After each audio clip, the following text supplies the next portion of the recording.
রোদটা এত চড়া পড়েছে না রানু, ওহ সব ফসল শুকিয়ে যাচ্ছে।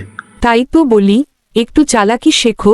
গরুকে দিয়ে হাল করে আর কতদূর যাবে? বাজারে যা দাম, তাতে ফসল তুলে তোমার ক্ষতি। ঠিকই বলেছে রানু, কিন্তু করবোটা কি? আমি আছি না, বুদ্ধি তো একবার ব্যবহার করো।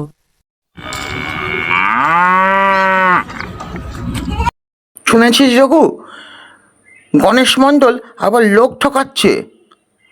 এখন না গরুর বদলে ও বলছে সোনা দেবে। ওসব বুজরুকি কথা, গণেশ মণ্ডলকে এবার আমি সামলাবো। এ গ্রামে তো আমি রাজা। গরু দাও, টাকা চাও, আমার কথায় সব কিছু চলবে। গণেশ দা, আপনাকে রানু বৌদি এক কাপ চা আর একটা মিঠাই পাঠিয়েছে।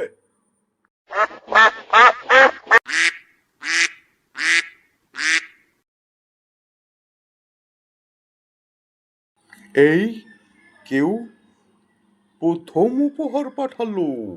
উফ, মিষ্টিতে কি ঝাল! আর দুধে দেখলাম কাঁচা লঙ্কা দেওয়া। বাবারে, চালাক বউ কি আমাকে বোকা বানাতে চাচ্ছে?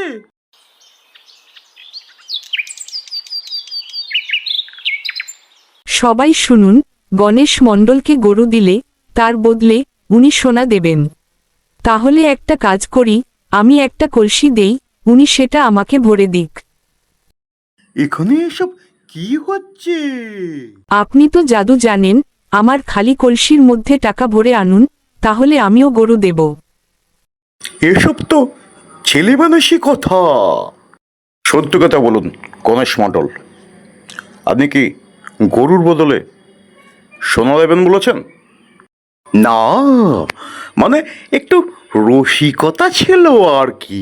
রসিকতা না ধোকা, আমি গ্রামের সবাইকে বলবো গণেশ মণ্ডল গরুর বদলে সোনা দেবে। শোনো রঘু, ভালো মানুষ হলে চলে না, বুদ্ধিও ধরতে হয়।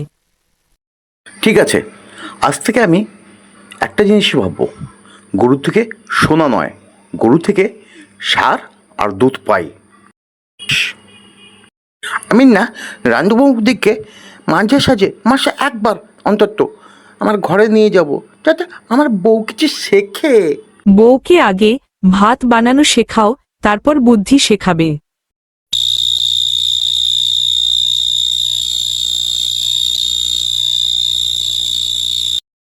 গণেশ মণ্ডল, আপনার বিরুদ্ধে গ্রামের মানুষকে বোকা বানানোর অভিযোগ প্রমাণিত হয়েছে। ক্ষমা করবেন প্রধান সাহেব, এরপর থেকে কাউকে আর বোকা বানাবো না, এবারের জন্য মাফ করুন। বোকা বানানো সহজ, বোকা হওয়া থেকে বাঁচা অনেক কঠিন। এই জন্যে চালাক হতে হয়। রানু, তুমি আমার বউ নয়, তুমি আমার শিক্ষিকা। সরলতা দেখে সবাই আমাকে ঠকায়, আমি বুঝতে পেরেছি।